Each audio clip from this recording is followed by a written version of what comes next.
The emergency room at Mercy General never truly slept.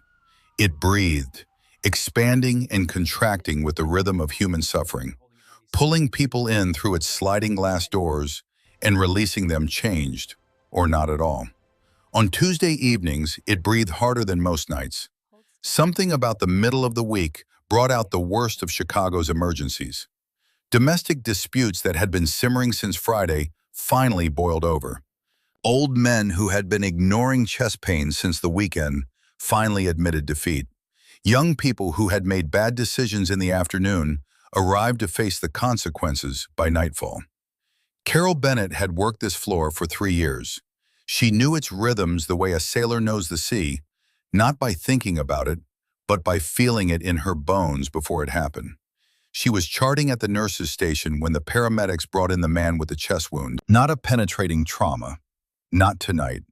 This was Mr. Eugene Harwick, 71 years old, diabetic, who had fallen against his kitchen counter and opened a gash across his sternum that looked worse than it was, but bled with impressive commitment. His wife, a small woman in a floral housecoat, gripped the edge of the gurney with both hands and refused to let go, even as the paramedics wheeled him through. "He wouldn't let me call sooner," she said to no one in particular. "He kept saying it was fine. 3 hours he kept saying it was fine." Carol was already on her feet. The attending on duty was Dr. Preston Webb, 29 years old, 11 months out of residency, and deeply talented in the particular way that young physicians were talented.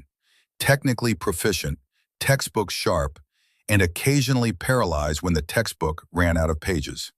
He was standing over Mr. Harwick with a penlight and a furrowed brow, reciting vitals to himself like a prayer. Pressure's low, heart rate elevated, could be early sepsis, could be hypovolemic from blood loss, could be, it's blood loss. Carol was beside him now, gloved, her eyes moving across the patient with a speed and certainty that came from somewhere Webb had not yet been.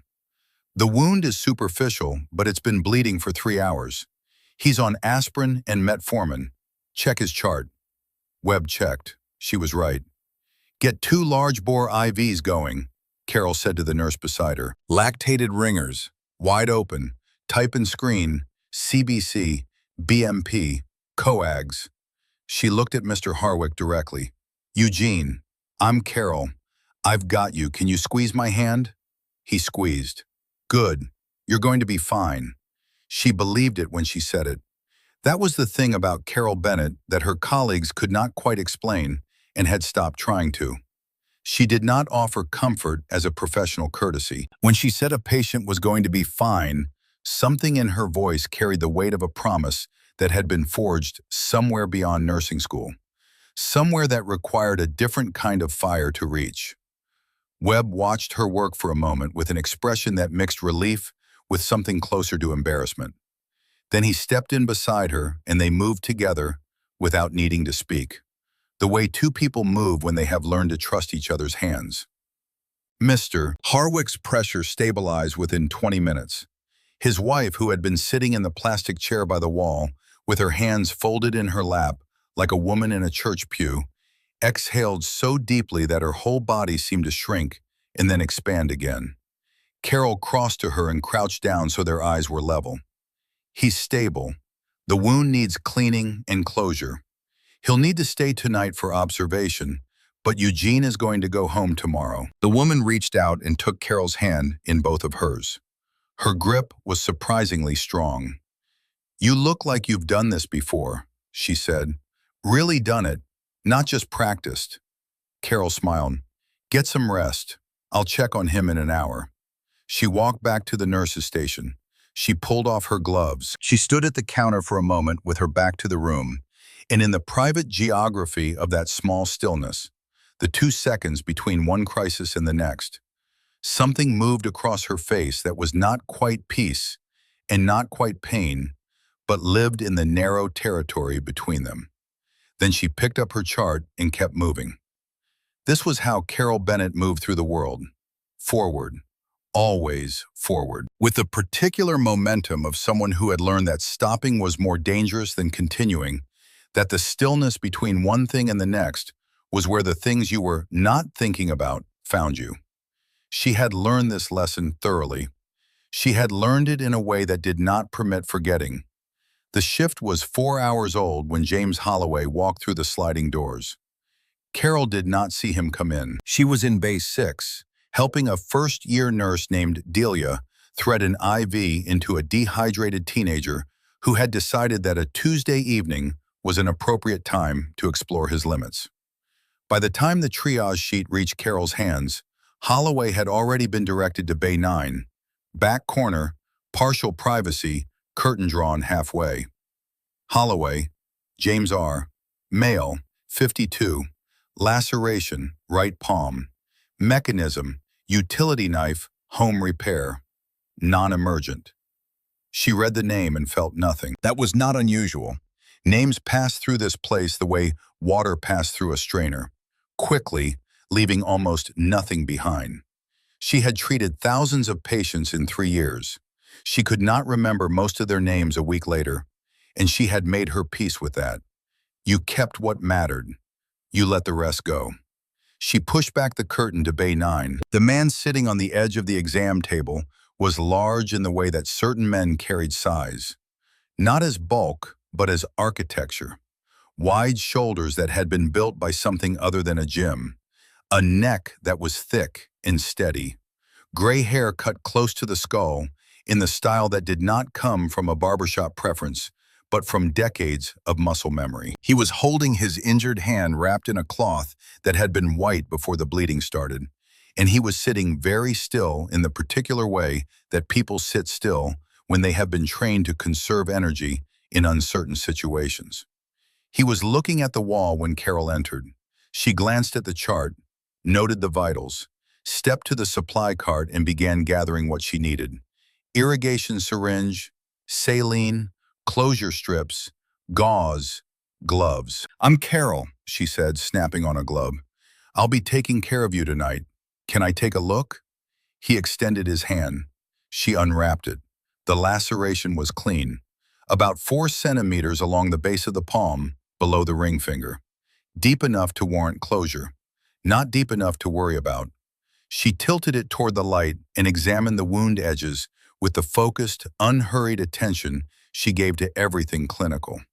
That was when he looked at her. Not the casual glance of a patient watching a nurse work. Something slower, something with more weight behind it. Carol kept her eyes on the wound. "This will need a few sutures," she said, "or closure strips if you'd prefer to avoid the needle. Either will work for a laceration this size." "Sutures are fine." His voice was deep and measured. It landed in the room with a kind of gravity that voices acquire only through long experience of being listened to. Carol reached for the irrigation syringe. "On a scale of 1 to 10, she said, "how's your pain?" 2. She irrigated the wound. He did not flinch. She was reaching for the suture kit when he spoke again. "Dr. Nadia Shaheen." The words were quiet. They were not a question. The irrigation syringe was in Carol's hand. It stayed there. She did not drop it. She did not freeze in any way that someone watching from outside the curtain would have noticed.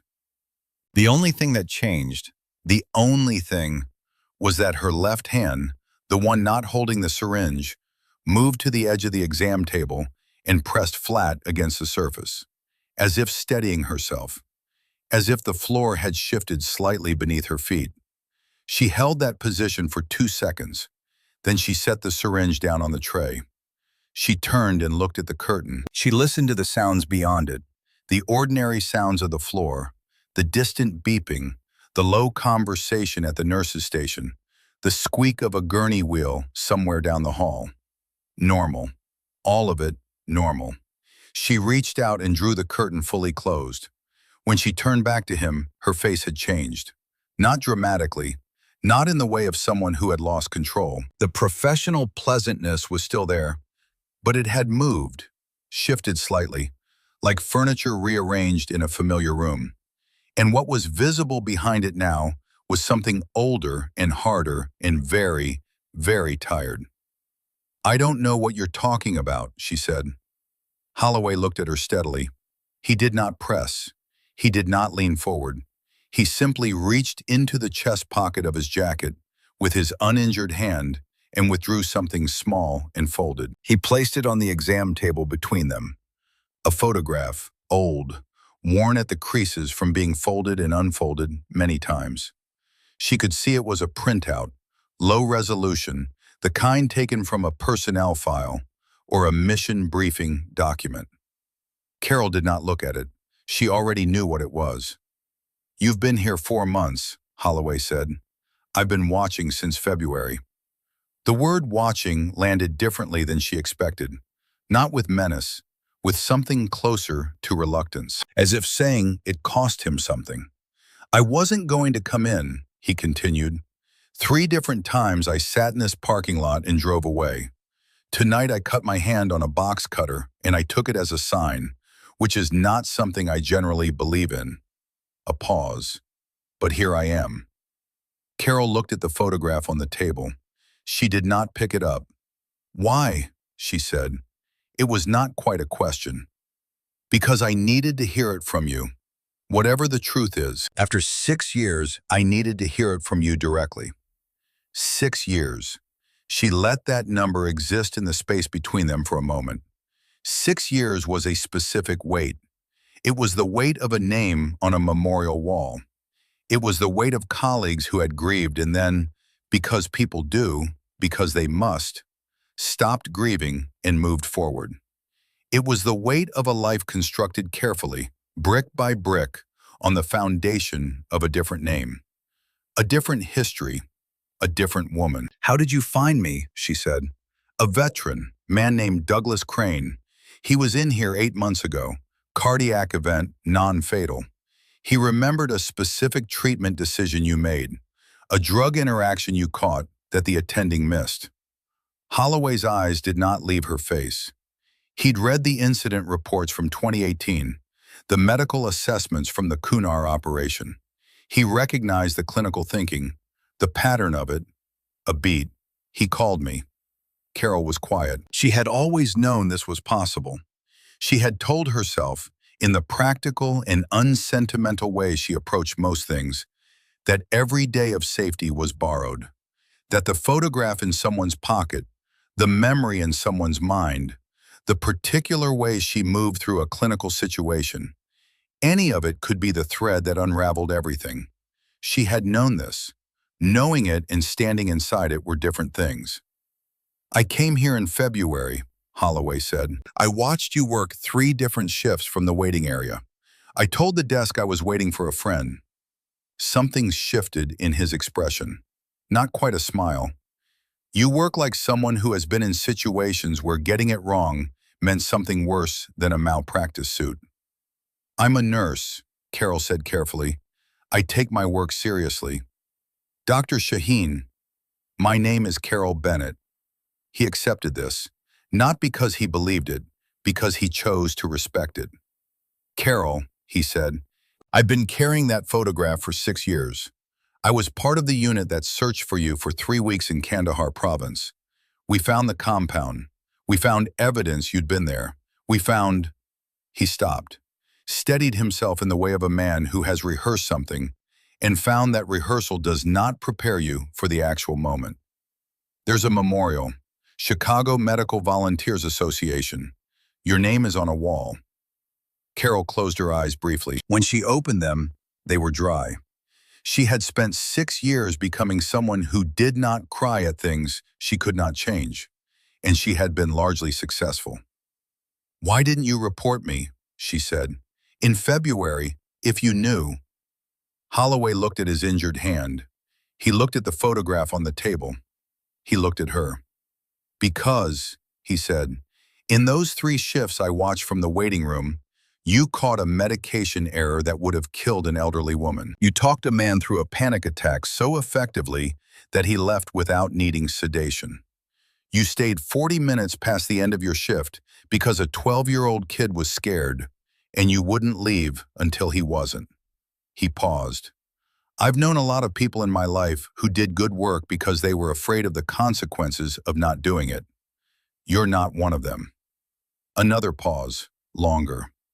So I needed to know why. Before I did anything, I needed to understand why someone leaves everything and comes back as someone else, but keeps doing the same work. The room was very quiet. Outside the curtain, the emergency floor continued its breathing, its alarms and voices and rolling wheels and the low, steady hum of a building that never stopped receiving the broken and trying to return them whole. Inside the curtain, Carol stood at the edge of a decision she had been moving toward for 6 years without knowing it. She picked up the suture kit. She sat down on the rolling stool across from him. She looked at him, really looked at him, for the first time since drawing the curtain closed. He was 52 years old, and he wore it honestly. In the lines around his eyes, in the gray at his temples, and the way he held his injured hand with a patience that suggested he had waded through worse discomforts than this. He was not threatening her.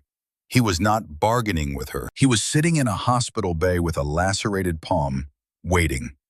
"You want to know why," she said. "Yes. You want to know why a person walks away from their own life and becomes someone else." "Yes." Carol threaded the suture needle. She positioned his hand under the procedure light. "Then you have to hear all of it," she said. "Not the version that fits in a mission report.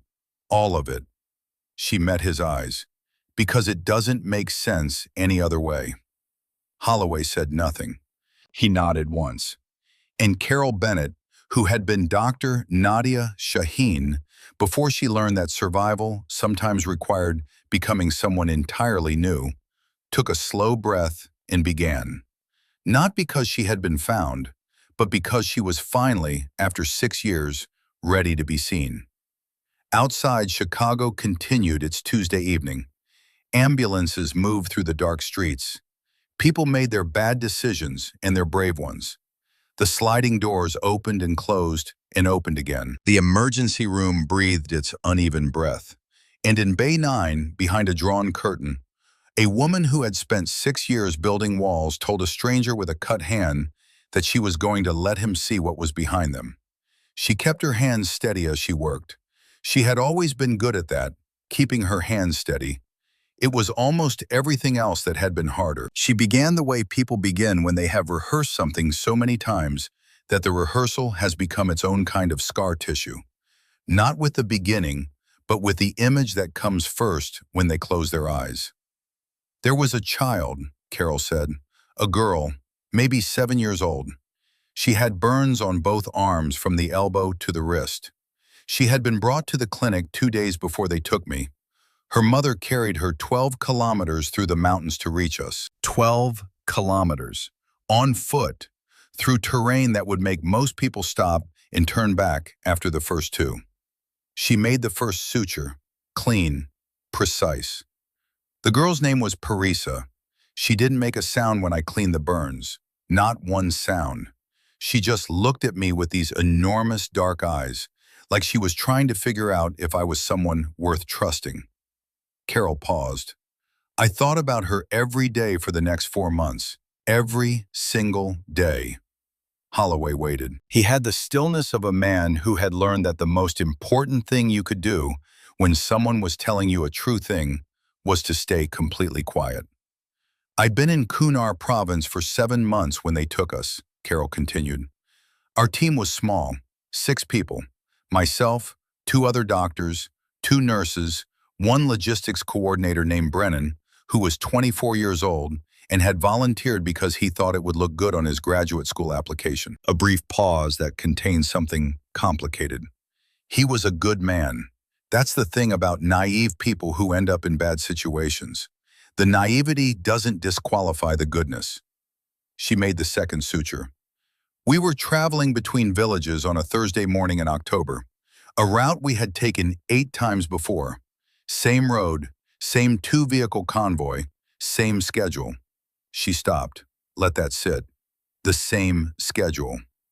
Holloway's eyes changed slightly. A man who understood logistics heard what she had not yet said directly.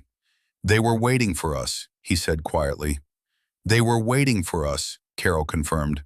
"Not in the opportunistic way, not a patrol that stumbled across a soft target. They knew our departure time. They knew our vehicle configuration. They knew which car I was in. She tied off the suture. Someone told them. The procedure light hummed above them. Somewhere beyond the curtain, a monitor alarmed briefly and then silenced.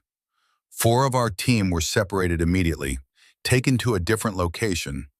I never learned what happened to them in those first weeks. I know what happened eventually. She did not elaborate. Her voice did not waver, but something in it became very flat. The way a voice becomes flat when the person speaking has already done the grief work, and what remains is just the fact, stripped of its emotional scaffolding. The other woman on the team, a nurse named Ruth, was kept with me. She had a heart condition that they either didn't know about or didn't care about. She deteriorated within the first 2 weeks. I did everything I could. It wasn't enough. She set down the needle driver for a moment. She did not look at Holloway. She looked at his hand under the light as if the hand were a map she was trying to read. After Ruth died, I was alone, she said. That's when they told me what they wanted. She picked up the needle driver again and continued working. The compound, she told him, was not what most people imagine when they thought of that word in that context. It was not cinematic. It was a collection of low buildings set into the side of a hill, functional and cold, smelling of diesel and damp stone. There were perhaps 30 men at any given time, cycling through in groups. Some of them were young enough that she tried not to calculate their ages. Some of them were injured. That was the point. The man who spoke to her, who she knew only by the title the others used, which she translated loosely as something between commander and administrator, was educated and precise. He spoke English well enough to conduct a negotiation. He explained the situation with a kind of transactional clarity that was, in its own way, more frightening than rage would have been. She would treat their wounded. In exchange, she would be kept alive and unharmed. If she refused, she would not be harmed immediately, but the next village clinic they found operational would be burned. She refused. I refused for 11 days, Carol said. I want you to understand that. I want that on record somewhere, even if the only record is this conversation. I refused for 11 days. Holloway said nothing, but something in his posture shifted, a slight straightening, an acknowledgement that carried more weight than words would have. On the 12th day, they brought in 4 children from a village 3 kilometers away, 2 boys and 2 girls. The oldest was maybe 10. They had injuries that were... She stopped, started again. The injuries were not accidental. The room was very quiet. They told me the children would receive no treatment unless I agreed, that if I continued to refuse, the children would be returned to the village in whatever condition they were in when I chose to stop being difficult. She tied off another suture. Her hands did not shake. They had done the calculation correctly. They knew exactly what leverage looked like when you were dealing with a physician. They had found the precise mechanism that would move me. You agreed, Holloway said. Not a judgment, a statement. I agreed, Carol said. I treated the children first, all 4 of them. The commander watched the entire time. When I finished, he nodded, as if I had simply demonstrated that I understood the terms of an arrangement. She paused. And then I kept going. Because once you have agreed, there is no partial agreement. There is no halfway compliance that protects your conscience while still achieving the outcome. I treated their wounded fighters. I did my job. I saved lives that I knew would go back out and potentially end other lives. Holloway was quiet for a long moment. How long, he said. 3 months and 18 days. She said it the way you say a number that you have counted so many times, it has stopped feeling like a number and started feeling like a physical object you carry inside your chest. And then the airstrike, he said. Carol looked at him. Something shifted in her expression. You know about the airstrike. We found the compound 6 days after it happened, or what was left of it. He held her gaze. We found medical records, found evidence of a treatment area, found your bag, what was left of it. A pause. We assumed you were in the building. I was in the eastern room, Carol said, the one that didn't collapse. When the first ordnance hit, the guard outside my door ran toward the main building. I had approximately 40 seconds of no direct supervision. She made the final suture. I had been thinking about those 40 seconds for 3 months. I had a very clear plan for what to do with 40 seconds. She set down the needle driver. She began cleaning the wound margins, her movements efficient and unhurried. I ran north. There was a drainage channel that ran along the base of the hill. I had memorized it from a window I had access to for the first month before they moved me to a different room. I followed the channel for approximately 6 kilometers until the terrain opened. I walked for... She paused. I lost track of time. I know it was more than 2 days. I reached a refugee transit camp across the border. A woman there, a Jordanian aid worker, she stopped herself. I won't give her name. She helped me get documentation. She understood what it meant to need a second chance without explanation. We searched for you for 3 weeks, Holloway said. After we found the compound, we had teams in a 40-kilometer radius. I know. Carol began applying the wound dressing. I saw one of your patrols on the second day, 2 vehicles, American military markings. She smoothed the dressing with practiced hands. I hid. Holloway looked at her. You hid from us. Yes. Why? Carol did not answer immediately. She gathered the used instruments and placed them on the tray. She stripped off her gloves. She sat for a moment with her hands in her lap. And in that moment, she looked less like the composed professional who had walked into Bay 9 40 minutes ago, and more like someone who had carried a very heavy thing for a very long time and was considering, for the first time, the possibility of setting it down. Because I had spent 3 months and 18 days treating enemy combatants, she said. Because I had kept their fighters alive and functional. Because 4 of those fighters, men I personally treated, were confirmed in subsequent intelligence reports to have participated in an attack on a Marine patrol 2 months after I treated them. She looked at him steadily. I knew what the investigation would look like. I knew what the headlines would look like. I knew that the truth, that I had done it to save 4 children, that I had done it to prevent civilian massacres, that I had done it under direct coercion with no viable alternative, would be examined by people sitting in air-conditioned rooms who had never faced a choice like that. And I knew that by the time the examination was complete, whatever conclusion they reached, I would be defined by those 3 months forever. Every patient I ever treated after that would be a patient treated by the doctor who collaborated. She looked at the dressing on his hand. I had already lost Ruth. I had already watched 4 colleagues disappear. I had already spent nearly 4 months doing the hardest thing I have ever done and trying to hold on to the idea that I was still a physician, that the work was still the work regardless of who I was doing it for. Her voice remained level. I could not face coming home and having that taken from me in a conference room. Holloway was quiet for a long time. Outside, a new ambulance arrived. Carol could hear the familiar percussion of it, the bay doors, the paramedic voices, the particular rhythm of urgent movement that she could decode from 50 feet away without seeing it. A busy night. It was always a busy night. There's something you don't know, Holloway said. Something in his voice made Carol go still. My unit. The operation in November 2018, 6 weeks after we found the compound. He looked at his bandaged hand. We were working off intelligence that had been designated in the mission file as source code November 7. Anonymous embedded source. Field generated.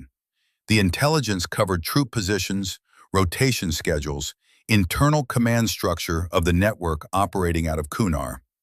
He looked up at her. It was delivered in medical notation, hidden in what appeared to be patient treatment records. Someone had used clinical abbreviations and dosage sequencing to encode positional data and personnel schedules. He paused. It took our intelligence analysts 4 days to realize it was encoded at all. When they broke it, the quality of the information was... He searched for the word. Exceptional. Operationally, it was the best field intelligence we received in that entire regional campaign. Carol had gone very still. The operation in November neutralized a significant portion of the network operating in that area. 9 civilian hostages were recovered alive. 11 American personnel who were listed as high-risk targets were moved to protected status based on information in that intelligence. Holloway held her gaze. Source November 7 was never identified. The file is still open. The source was never credited, never thanked, never acknowledged.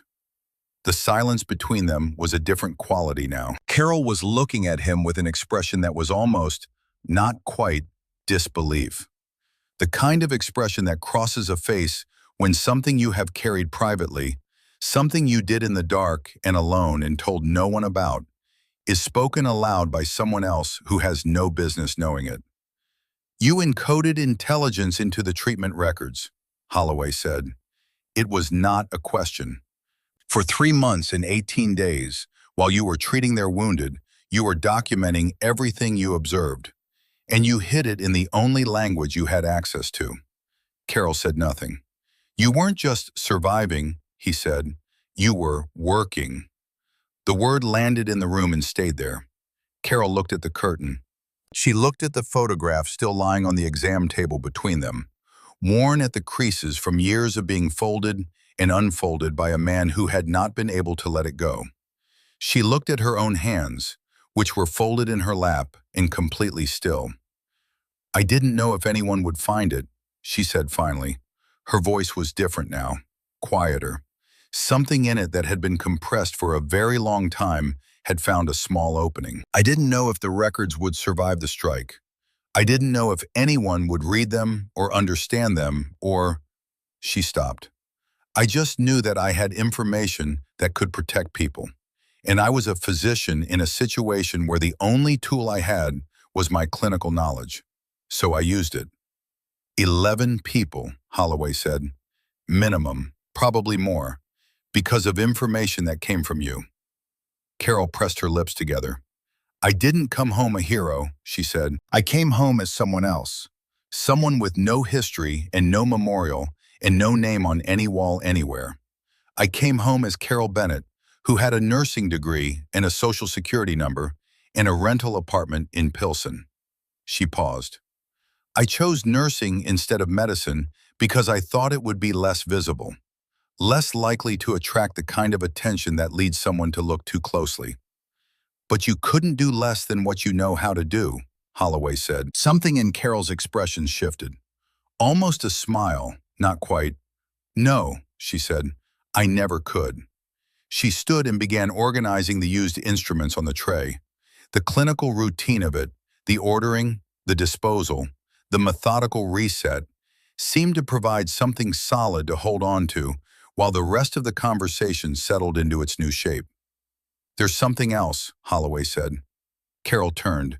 His voice had changed. The steady, measured quality was still there, but beneath it now was something tighter, something that had been waiting for the right moment with the patience of a man who understood that timing was everything. 8 months ago, he said, someone started looking for you. Carol stood completely still. Not through official channels, not through the VA or military records or the State Department, through personal networks, private ones. He watched her face carefully. The inquiry started in Washington. It moved to Chicago within 3 months. Whoever is conducting it has resources that aren't consistent with personal curiosity. Conrad Mast, Carol said. The name came out of her quietly and absolutely, the way a name comes out when you have known it was coming for a long time, and the only surprise is that it has finally arrived. Holloway looked at her carefully. You know the name. I know the name, Carol said. Conrad Mast was the regional director of the humanitarian organization I worked for. He was the person responsible for coordinating logistics and security for field teams operating in Kunar province. She paused. He was also the person who gave our convoy schedule to the people who took us. The bay was very quiet. "You're certain?" Holloway said. "I'm certain," Carol said, "because in the second month of my captivity, the commander showed me something. I think he meant it as a demonstration of power, a way of communicating that there was no point in hoping for rescue because the people responsible for my safety had made a different calculation." She looked at Holloway directly. "He showed me a communication, a logistics document with convoy schedules and team personnel lists. It had an administrative header that I recognized, and it had been sent from an email address that I knew belonged to Conrad Mast." Holloway's jaw tightened slightly. "He's in Washington now," Carol continued, "senior policy advisor for a defense contracting oversight committee. Well-regarded, well-connected." She let that sit for a moment. "And I am the only person alive who saw that document." "He knows that," Holloway said. "He knows that." The full weight of it settled over the room. Not dramatically, not with any sudden revelation. It settled the way heavy things settle, slowly, with a kind of inevitability that makes you realize it was always going to be exactly this heavy. You were simply not ready to hold it until now. "He's been looking for me for 8 months, Carol said. "And 4 months ago, he started looking in Chicago." She looked at Holloway steadily. "The same 4 months you've been watching from the parking lot." Holloway said nothing for a moment. "I didn't know about Mast when I came in February," he said. "I came because of Douglas Crane, because I needed to understand why." He paused. "I found out about the inquiry 6 weeks ago. That's when I stopped driving away." "And tonight you cut your hand," Carol said. "And tonight I cut my hand." She looked at him for a long moment. There were things she was calculating, she could not help calculating. It was as much a part of her as her clinical instincts, this constant assessment of variables and outcomes and the probability of each. She was calculating what he knew and what he didn't know and what he intended and whether the 61 days between February and tonight represented a man who was gathering courage or a man who was gathering evidence. She made her calculation. She turned to the supply cabinet on the wall beside the exam table. It was a standard steel cabinet, combination locked, the kind that existed in every bay, in every emergency room, in every hospital in the country. She worked the combination. The door opened. Inside, between a box of sterile gloves and a package of wound irrigation supplies, was a manila envelope, sealed, thick. She took it out. She held it for a moment, looking at it with the expression of a person looking at something they have prepared for a situation they hoped would never arrive and are now grateful, with a relief that borders on something spiritual, that they prepared for it anyway. She placed it on the exam table beside the photograph.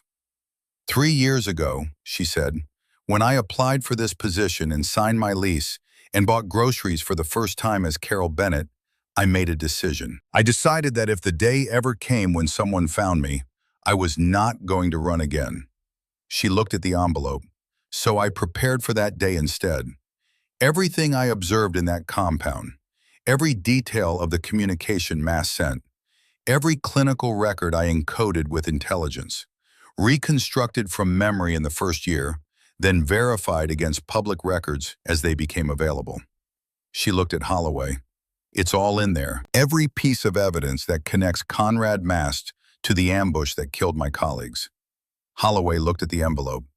You've been sitting on this for 3 years. I've been waiting for the right person to give it to. She met his gaze. Someone who had reason to believe me. Someone with the right connections to get it to the right place.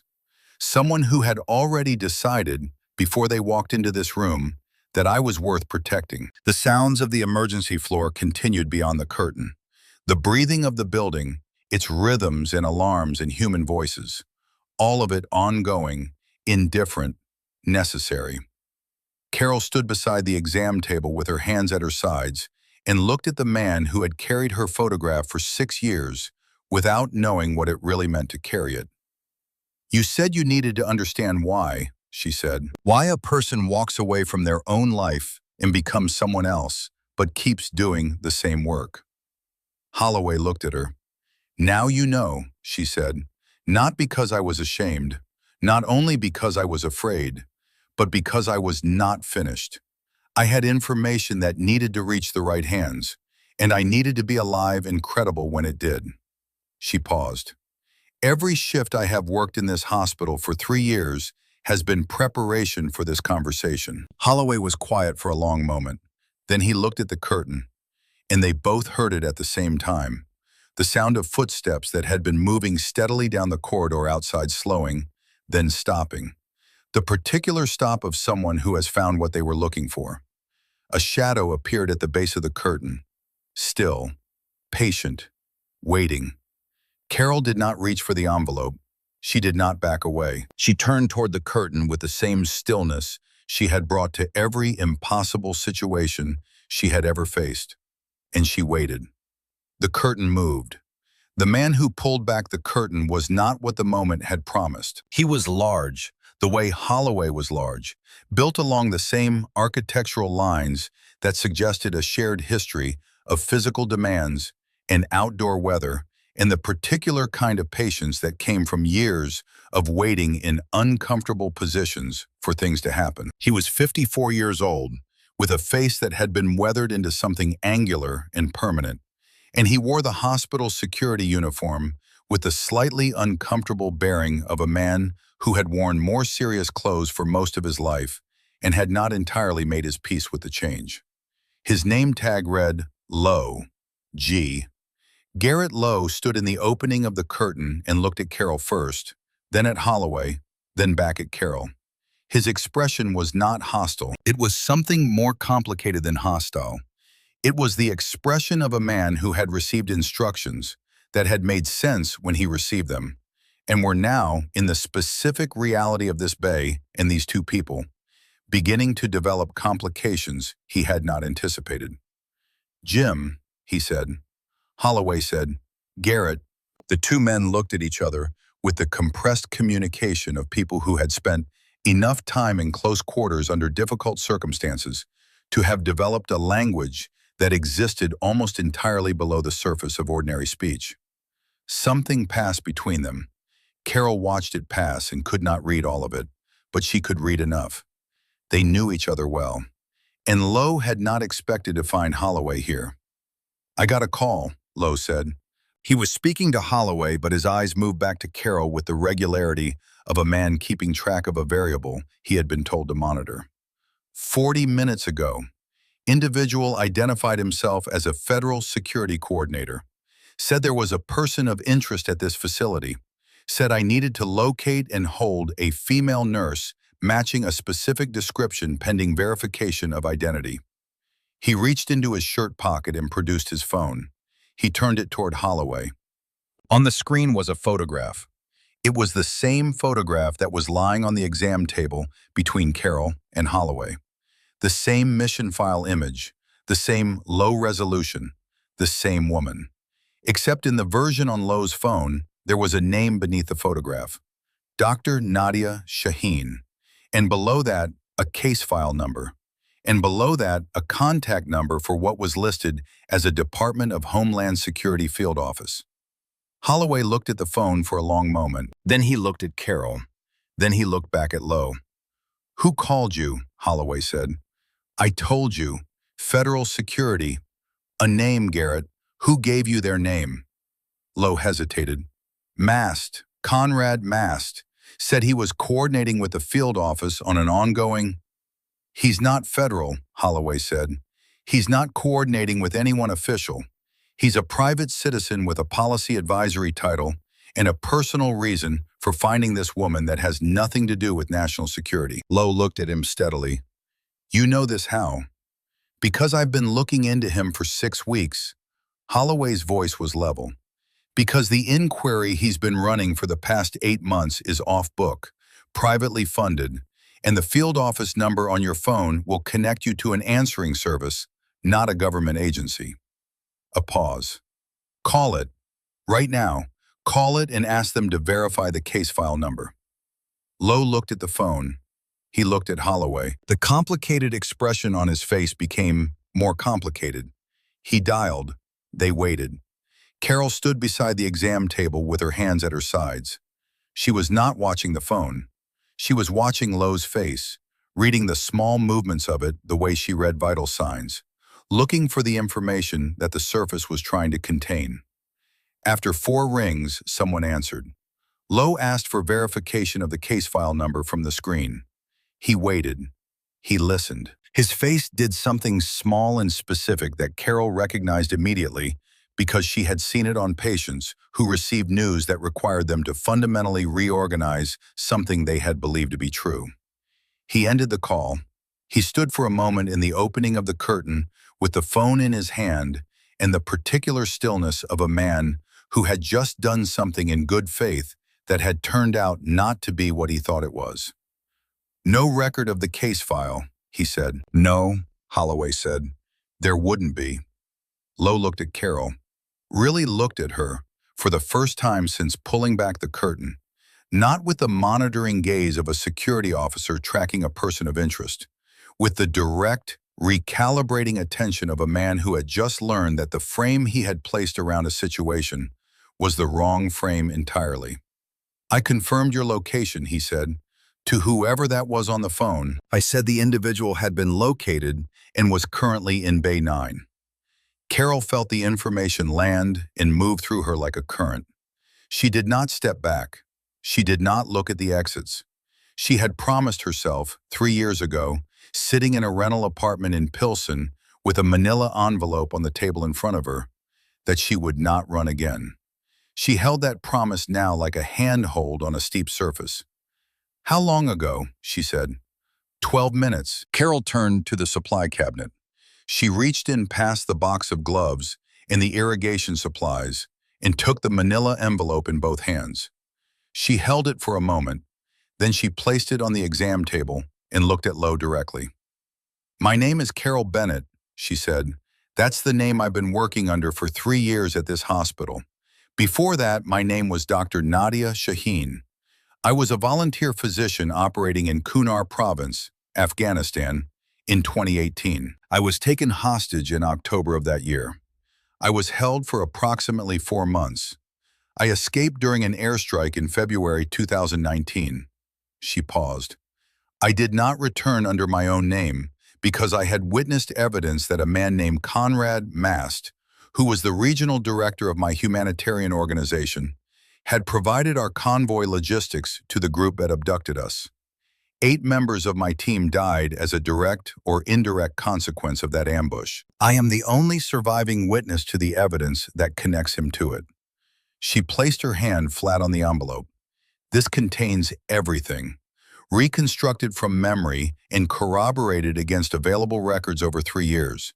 Positional intelligence I encoded into patient treatment records during my captivity. Documentation of the communication from mass administrative account that I personally observed. Timeline analysis. Supporting materials. She looked at Lowe steadily. I have been waiting for the right moment to bring this forward. That moment is now, because Mast has found me, which means I am no longer safe waiting, and the evidence is no longer safe sitting in a supply cabinet. The bay was absolutely quiet. Lowe looked at the envelope.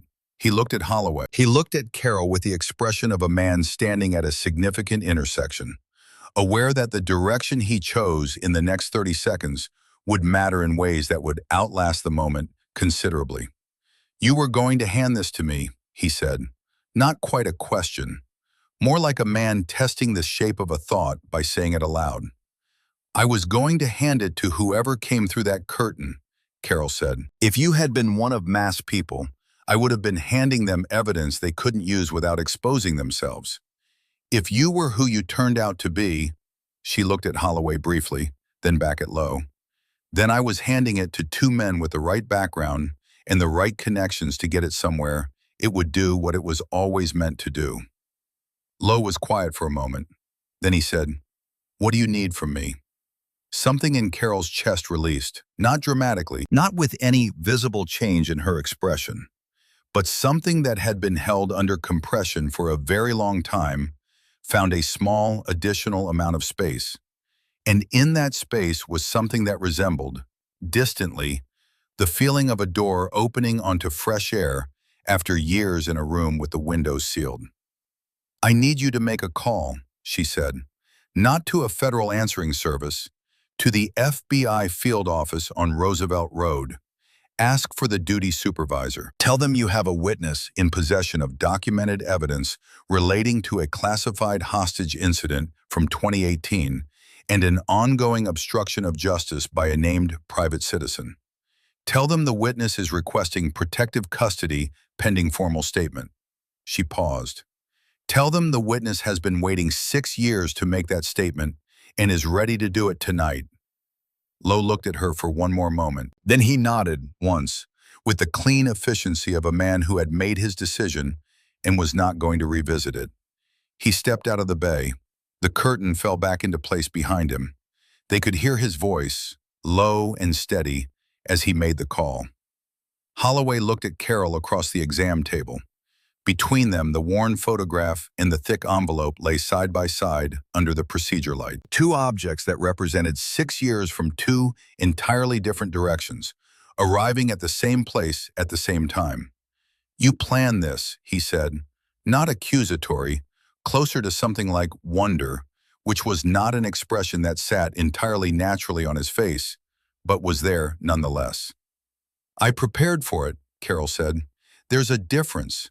Planning implies confidence in the outcome. I was never confident in the outcome." She looked at the photograph. "I was confident that if I prepared thoroughly enough, I would have a chance at the outcome. That was all I had. So that's what I worked with." Holloway picked up the photograph from the table. He looked at it for a moment, at the woman in the image, younger, in a different context, carrying a different set of knowledge about what the world was going to ask of her. Then he folded it along its worn creases and placed it back in his pocket. "Why me?" he said. "Of all the people who might have found you, of all the veterans who knew the case, why was I the one you chose to send the signal to?" Carol considered this carefully. She looked at her hands, then at the curtain through which Lowe had stepped, then back at Holloway. "Because of the way the search was conducted," she said. "I had access to some of the incident reports through contacts I made in the first year after I came back. The search that your unit ran for 3 weeks in Kandahar province, the documentation of it was different from standard search and recover procedure. The level of detail, the persistence past the point where most units would have stood down. The notation in the final report that the case was being closed under administrative pressure despite field team recommendation to continue." She paused. "Someone on that team believed I was still alive and fought to keep looking even after they were ordered to stop. I believed that person, whoever they were, would not stop looking. And I believed that person, when they found me, would listen before they acted." Holloway was quiet. "That was you," Carol said. He did not confirm it. He did not deny it. He looked at the curtain with the expression of a man who had carried something for a long time and was not quite ready to put it down, even now that he had somewhere to put it. "8 members of your team," he said. "Yes. Brennan, the 24-year-old. Carol looked at him. Something moved across her face that she did not try to control. "Yes," she said. "And Ruth, the nurse." "Yes." Holloway was quiet for a long moment. Outside, Lowe's voice had stopped. There was a brief silence and then the sound of footsteps returning. They both heard it, and neither of them moved or spoke, waiting for the curtain. Lowe stepped back in. "Duty supervisor is sending 2 agents, 20 minutes, maybe less. They're treating it as priority." He looked at Carol. "They asked me to confirm that the witness was present voluntarily and had not been coerced into requesting contact." "Voluntarily," Carol said. "Completely." Lowe nodded. He stood inside the curtain with his arms at his sides, and in the particular quality of his stillness, there was something that Carol recognized from the long months in Afghanistan, when she had learned, out of necessity, to read the difference between people who were present out of obligation and people who had made a genuine choice to be somewhere and intended to remain. Lowe had made a choice. He was staying. "Someone will be here in 12 minutes who was told you'd been located in this bay," Holloway said. He was looking at Carol with the practical focus of a man conducting a quiet risk assessment. Mass people. Depending on how seriously he's taking this and what resources he actually has, that could be one person or several. "I know," Carol said. "You're not concerned." Carol looked at him steadily. "I've been waiting for this for 6 years," she said. "I'm many things right now. Concerned is not one of them." She picked up the manila envelope and held it in both hands, and looked at it one last time. What she held was the accumulated weight of 3 years of early mornings and careful reconstruction, sitting at a desk before hospital shifts, building the case from the interior of her memory with the same methodical rigor she brought to every clinical problem she had ever faced. She had checked her work the way she checked everything. Twice. 3 times. Until she was certain. She handed the envelope to Holloway. "Chain of custody starts now," she said. "You're the first person other than me to touch that. When the agents arrive, you hand it directly to them. Don't put it down. Don't let it out of your hand." Holloway took it. He held it with the careful solidity of a man who understood precisely what he was holding. 3 minutes passed, then 5. The emergency floor continued its breathing outside the curtain. At one point, Carol heard a voice she did not recognize in the corridor. Male, asking a question at the nurse's station. She heard the response, distant and professional. "Bay 9, but there are people with him. You'll need to check in." She heard the brief silence of someone recalculating. Then she heard Lowe's voice from just outside the curtain, unhurried and final. "Can I help you with something?" Whatever conversation followed was too low to hear completely. It lasted less than 2 minutes. Then silence, and then the sound of footsteps moving away down the corridor, without urgency, but without hesitation either. The sound of someone who had been redirected and was processing what that meant. Lowe stepped back in. "Handled," he said simply. Carol looked at him. "Thank you." He shook his head slightly, in the way of a man declining credit he did not feel he had earned. "I confirmed your location to the wrong person 40 minutes ago," he said. "This is the correction." They waited. The FBI agents arrived in 17 minutes. 2 of them, both in plainclothes, both carrying the particular quality of controlled urgency that Carol associated with people who had been given enough information to know the situation was serious, and not quite enough to know exactly what they were walking into. The senior agent was a woman named Harwick. She introduced herself, showed credentials, and looked at Carol with the assessing attention of someone whose job required very quick and very accurate decisions about what was true and what was not. Carol met her eyes directly. "I've been waiting to make this statement for 6 years, Carol said. "I have physical documentation, reconstructed intelligence, and 3 years of prepared testimony. I'm ready to begin whenever you are." Agent Harwick looked at the envelope in Holloway's hands. She looked at Lowe. She looked at Holloway. She looked back at Carol with the recalibrated attention of someone who had just understood that the situation they were walking into was more substantial than the briefing had suggested. "We have a secure location 6 blocks from here," she said. "We'd like to move this conversation there." "Agreed," Carol said. She pulled off her ID badge and set it on the exam table. She looked at it for a moment. The photograph on it, Carol Bennett, Mercy General Hospital, Emergency Department, with an expression that was not grief exactly and not relief exactly, but lived somewhere in the geography between them, in the same narrow territory she had inhabited all evening. Then she turned away from it and walked out of Bay 9. The emergency floor opened around her as she moved through it. The lights, the noise, the human urgency of the place that had been her home for 3 years. Delia was at the nurse's station, charting with the focused concentration of someone learning to find the signal inside the noise. Dr. Webb was consulting on something in Bay 3, his posture more confident than it had been 4 hours ago, when he had been reciting vitals to himself like a prayer. The teenager from earlier, the one who had explored his limits, was sitting up on his gurney, eating crackers from a package his mother had brought, looking chastened and grateful in equal measure.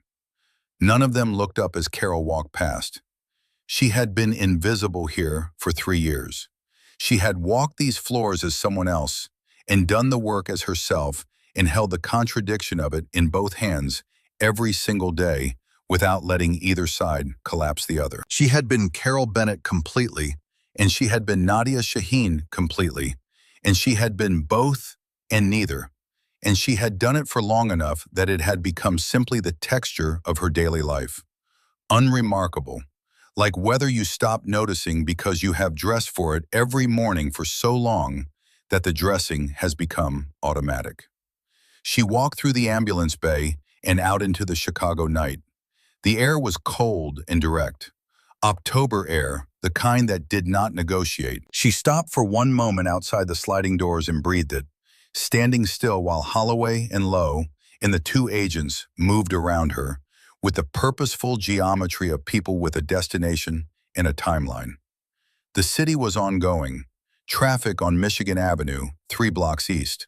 The distant sound of a siren moving away from her, towards some other emergency in some other part of this enormous and indifferent and deeply necessary city. Above the hospital, the sky was the particular dark orange of an urban night, light polluted, impermanent, and, tonight, somehow easier to look at than it had been in a long time. She had stood in this exact spot hundreds of times, during the moments between shifts when she needed 30 seconds of outdoor air to reset, during the nights when a patient had not made it and she needed to stand outside and remind herself that the world continued regardless, that the work continued regardless, that she was required to continue regardless. She had stood here and looked at this sky and thought about the 8 people who were not looking at any sky. She had stood here and thought about Conrad Mast in his Washington office, well regarded and certain that the only witness to his crime was either dead or permanently silent. She had stood here and thought about the envelope in the supply cabinet and whether she was making the right choice by waiting and whether the right person would ever actually come. She had stood here and kept going. Holloway came to stand beside her. He did not speak immediately. He stood with the envelope under one arm and looked at the same sky, and they were quiet together for a moment in the way that people are quiet together when words would reduce something that is better expressed by simply occupying the same space. "Maggie," he said finally. Carol turned to look at him. "My sister," he said. "She volunteered with the same organization you work for. 2 years before you, different region." He paused. "She came back changed in ways she couldn't explain and spent a long time afterward trying to find out what had happened to a colleague who went missing. She never found out." He looked at the envelope. "When the notification came through our unit that a Dr. Nadia Shaheen was missing in Kunar province, I volunteered for the search because I knew the organization. Because Maggie had talked about the people who work there, about what they were willing to risk." He paused again. "She would want to know you're standing here." Carol was quiet for a moment. "Tell her," she said, "that the work was worth it, all of it." She paused. "Tell her I'm sorry it took so long." Holloway nodded. Agent Harwick appeared at Carol's elbow. "We need to move," she said, not unkindly. "The vehicle's ready." Carol looked at the hospital one last time. Through the sliding glass doors, she could see the emergency floor in its full and perpetual motion. Someone was being wheeled in on a gurney. A nurse was running. A doctor was on the phone. All of it ongoing, unremarkable, essential. The building breathing its uneven breath, as it always did, as it always would. She turned away from the doors and walked toward the waiting vehicle. She got in. Holloway got in beside her, the envelope still in his hands, held with the care of someone who understood that what they were carrying had weight that went beyond paper and ink. Lowe stood outside and watched them go with the expression of a man who had made a small correction that would turn out to matter more than he could currently calculate. Agent Harwick closed the door. The vehicle pulled away from Mercy General and moved into the Chicago night. Carol looked out the window as they drove. She watched the city pass, the lit storefronts and dark side streets, and the occasional figure moving along a sidewalk, each of them carrying their own version of the private weight that she had been carrying. Each of them moving through this enormous, ongoing city with their own unfinished business, their own sealed envelopes, their own moments of reckoning still somewhere ahead of them or already behind. She thought about Parisa, the 7-year-old girl with burns on both arms, who had looked at her with enormous dark eyes, trying to determine if she was someone worth trusting. She hoped, with the particular hope of someone who has no way of knowing and cannot stop wondering, that Parisa had grown up, that she had grown up somewhere safe, that she had learned eventually that some of the people who came to help her meant it completely. She thought about Ruth, who had died on a Thursday morning while Carol held her hand, quietly and without complaint, which was how Ruth had done most things. She thought about Brennan, 24 years old, who had wanted to go to graduate school and had been a good man and had deserved the long life he did not get. She thought about the supply cabinet, about the envelope that had lived in it for 3 years, behind the sterile gloves and the irrigation supplies, waiting for this exact night. She had not been hiding all this time. She had been preparing. Agent Harwick turned from the front seat. "Dr. Shaheen, we'd like to begin your formal statement as soon as we reach the field office.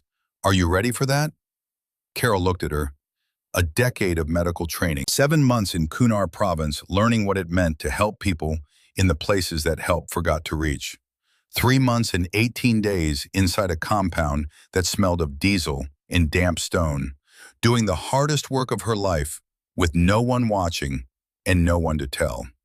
2 days running through mountains with nothing but the knowledge of what she had hidden and the hope that someone would find it. 6 years of being Carol Bennett, of keeping her hands steady and her work immaculate and her evidence organized and her patience intact through every shift and every morning and every night spent looking at an orange Chicago sky. All of it, every piece of it, had been preparation for the 60 seconds it would take to say, yes. Yes, she said. She had been ready for a long time. 6 weeks later, a federal grand jury in the Northern District of Illinois returned an indictment against Conrad Mast on charges including conspiracy, obstruction of justice, and material support to a designated terrorist organization.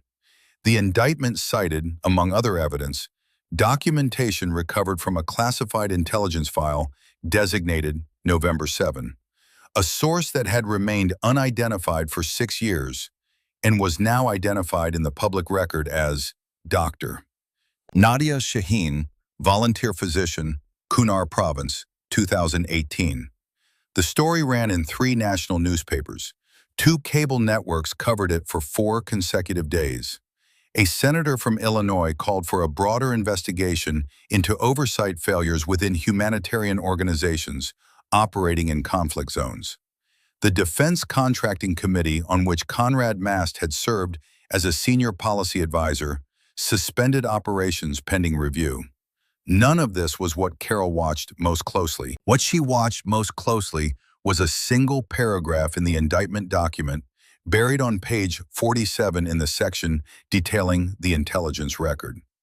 The paragraph described Source November 7's contributions to the November 2018 operation in specific and technical language, the encoding methodology, the operational value of the intelligence, the verified outcomes attributable to the information provided. It concluded with a single sentence that the federal attorneys had added at Carol's specific request during the 3 days of testimony.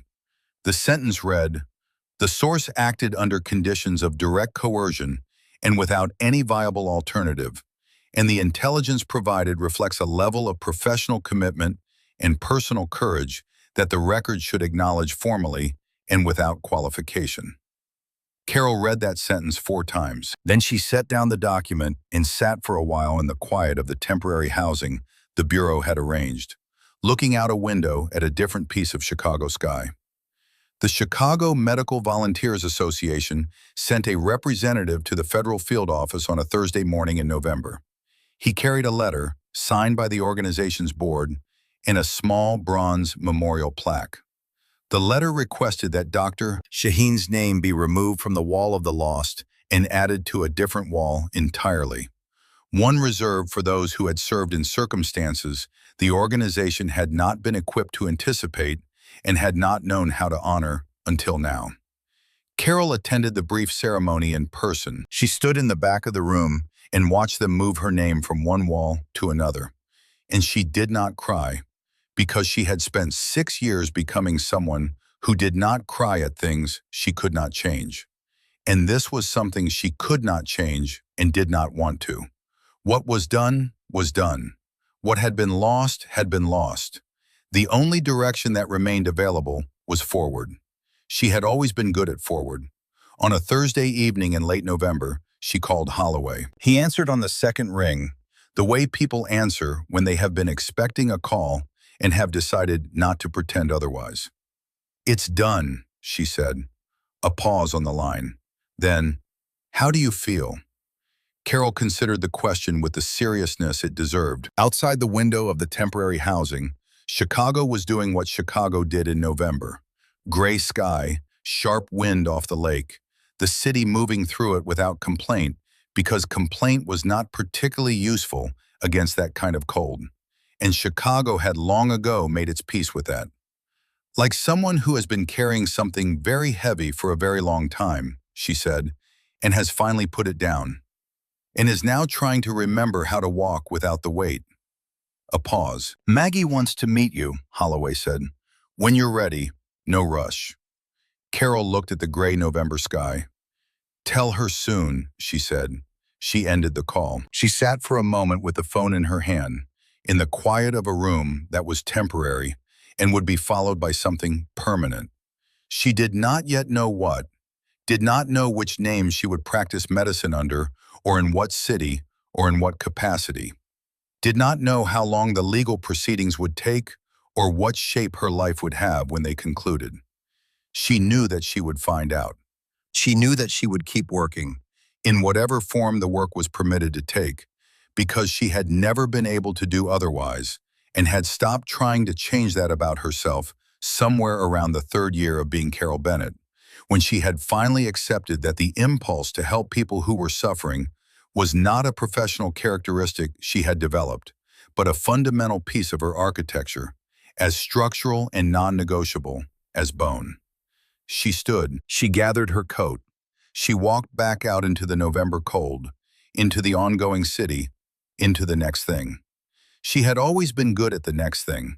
She had learned, in the mountains of Kunar province, in a compound that smelled of diesel and damp stone, in 2 days of running through terrain that did not forgive mistakes, that survival was not a destination.